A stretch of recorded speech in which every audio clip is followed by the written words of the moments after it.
culpable violation or may kasalanang paglabag.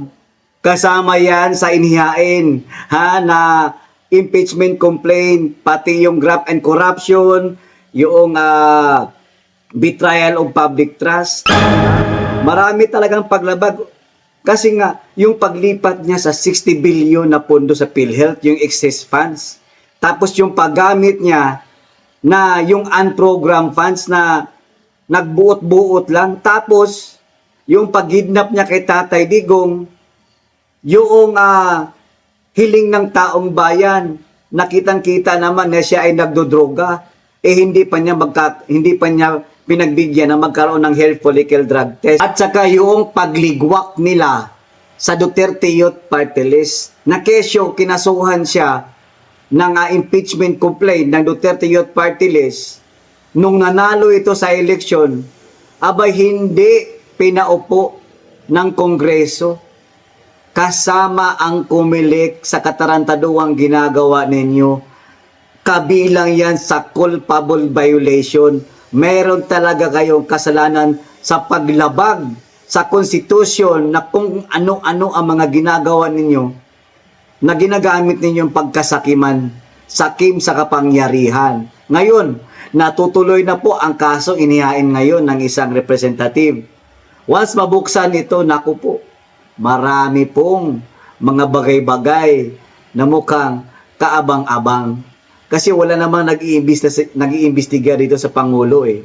Ngayon mayroon ng kaso, malamang sa alamang, mabubuksan yung ibang mga pintuan dyan na nakatago. Baka dito na nga siguro matataranta itong si Bongbong Marcos. Dahil, talagang mangingiwi-ngiwi talaga siya pag siya ay nasa hot seat na. There are six grounds for comprising the complaint itself. But to sum it up, based on the grounds provided by the Constitution, it's culpable violation of the Constitution, graft and corruption, as well as betrayal of public trust. Kapapasok lang na balita, mga kababayan, President Bongbong Marcos tuluyan na pong sinampahan ng kasong impeachment, no? Betrayal of public trust, mga kabayan, ng isang party list, pusong Pinoy, no? Party list na si Hernie Jet Nisay. Ang reklamong inihain ni Attorney Andre Desos, mga kabayan. Nako po, eto na yata yung simula. Dahil mayroon nagsampang kaso ng impeachment laban kay Bongbong Marcos noong hindi pa nag-umpisa yung election period nitong Duterte Youth Party List, no? Pero sa kadahilanang hindi po ito napurso dahil po talagang niligwak ng administrasyong ito ang isinampang kaso ni Duterte Youth Party List, kaya hindi po yun natuloy. At yun po ang kadahilanan kung bakit nanalo ang Duterte Youth Party List pero hindi pinaupo ng administrasyong Bongbong Marcos. Talagang ginamit talaga nila ang kanilang kapangyarihan. Napakasakim. Mantakin mo yun. 2 milyon mahigit yata ang bumoto sa Duterte Youth Party List. 3 seats po sana yun sa Kongreso. Pero talagang pinagkaisahan po ng House of Representatives. At syempre kasama na mismo ang Presidenteng Bongbong Marcos. Ito na nga, mga kababayan, matatandaan na malakas po yung bulong-bulungan na kakasuhan ng impeachment itong si Bongbong Marcos. No? Betrayal of public trust, kasi nga ang dami na po nangyayari sa bansa natin.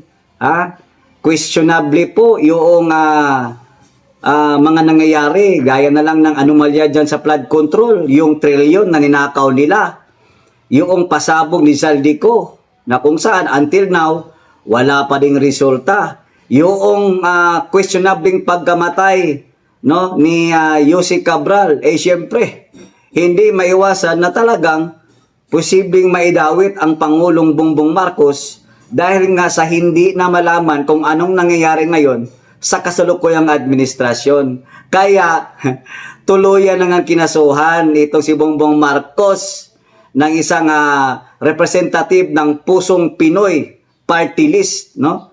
Na kung saan talagang ngayon na po kapapasok. O basahin po natin ang balita, mga kababayan, ha, bago natin ipakita yung kapiranggot na video. O ayon dito sa balita, ito ang rason, no? Dahilan ng impeachment complaint laban kay Pangulong Marcos Jr. Culpable violation of the Constitution, graft and corruption at betrayal of public trust. Kabilang sa grounds ng inihaing ng impeachment complaint laban kay Pangulong Bongbong Marcos ayon kay Attorney Andre De Jesus. O mga kababayan, ito po yung sinampang kaso. Tagam, no?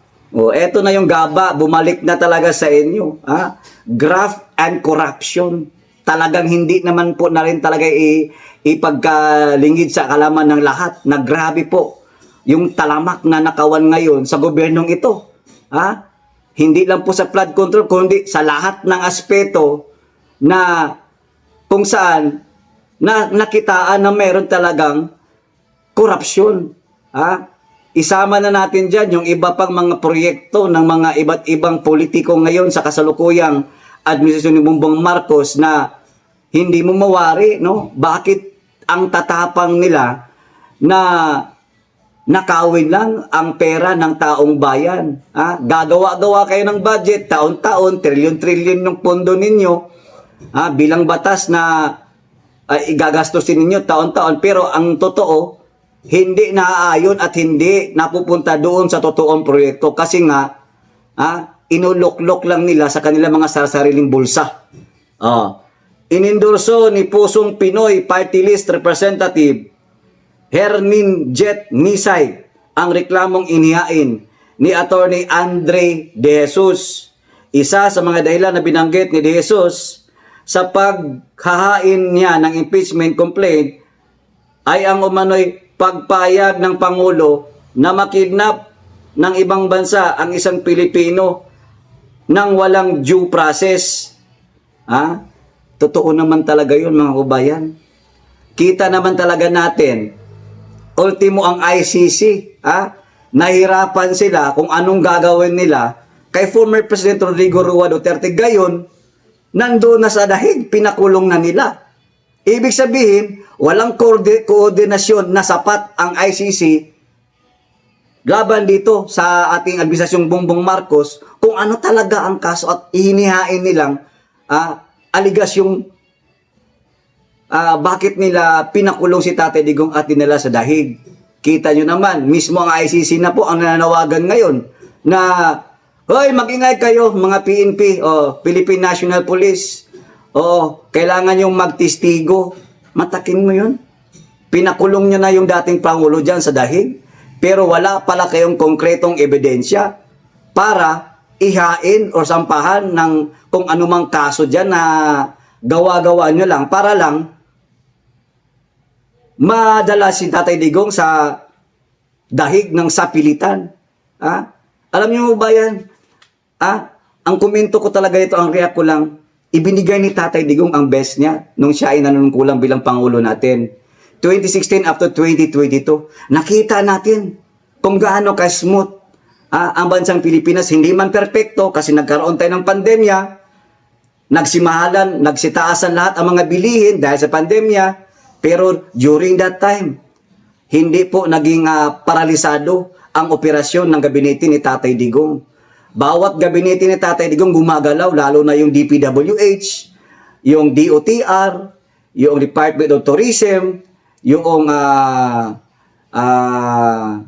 build, no? Yung build project ni Tatay Digong at yung mga proyekto niya na paliparan, yung mga seaports, di ba, mga daungan, at iba't ibang mga flyover, overpass, at pati mga public buildings na alam naman natin na yun talaga ang kailangan gawin para mas lalong mag-improve pa ang ating pamumuhay sa bansang Pilipinas. Especially, yung mga tulay, kalsada, yun ang dapat dating unahin. Kaya saludo ako kay Tatay Digong kasi nakikita niya talaga na numero uno talagang kailangan sa bansa natin is yung mga kalsada, mga tulay, no? Para hindi po mahirapan yung transportasyon, lalong-lalo na, no?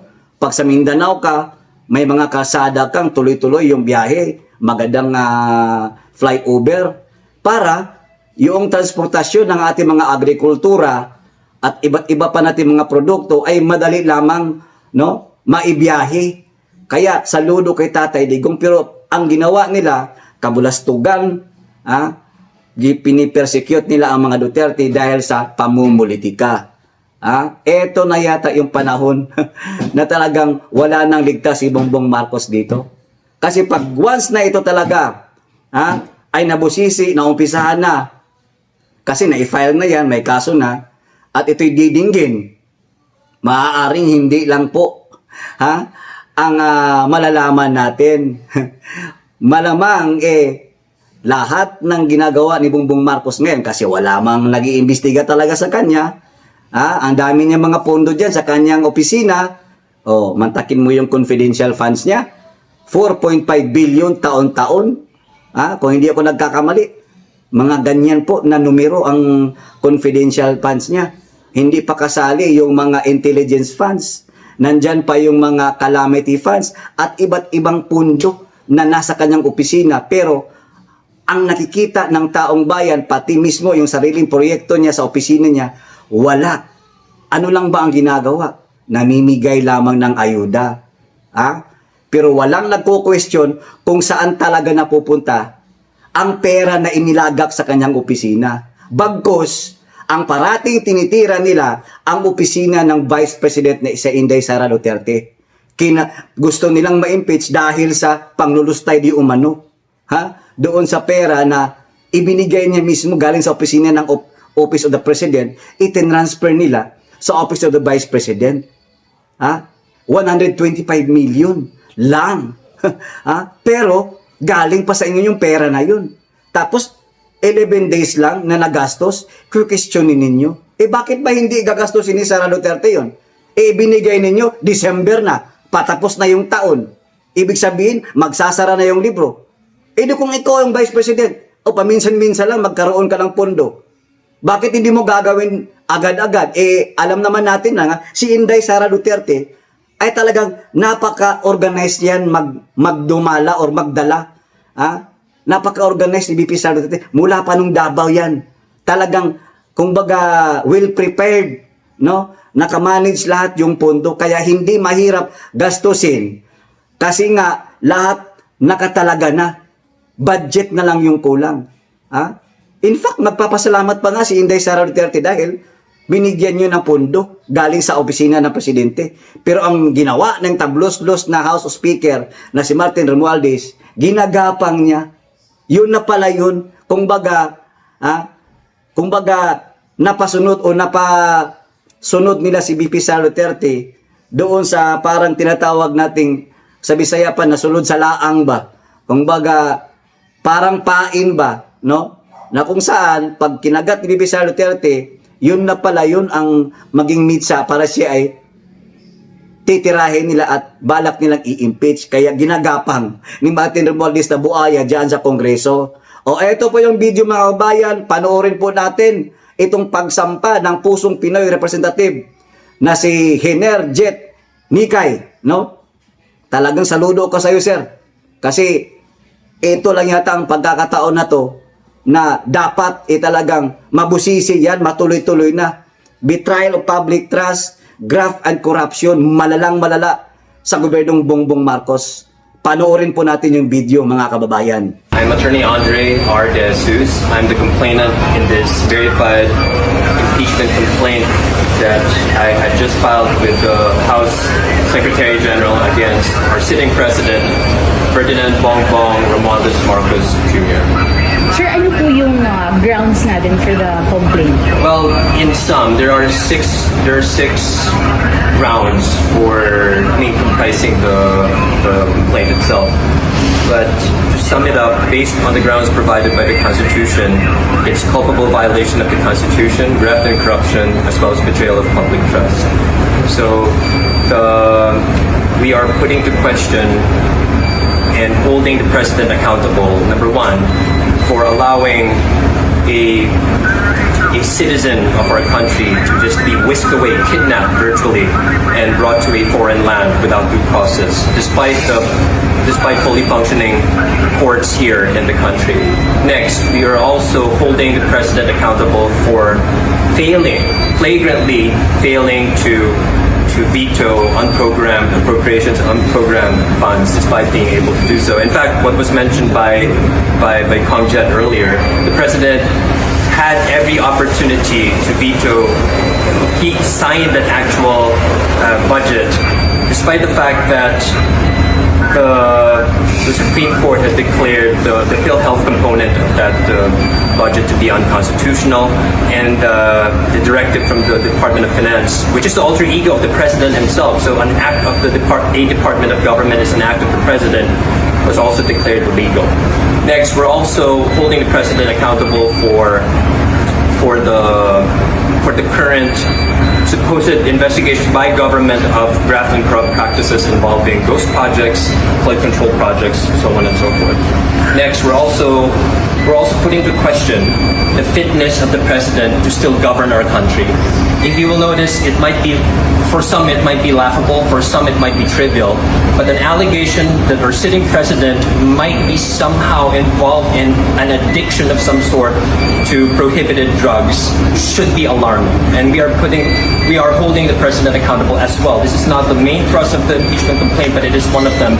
It is an issue that has been dodged by the president.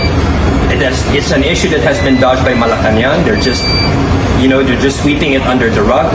But mind you, in our rules and evidence, when an act or declaration is made such that if it is proved within the hearing and observation of a party, and if untrue, should deserve a comment and none is made, under our rules and evidence, that failure to comment, that failure to react, it can be taken against you. In other words, that is a rule of evidence that codifies silence means yes.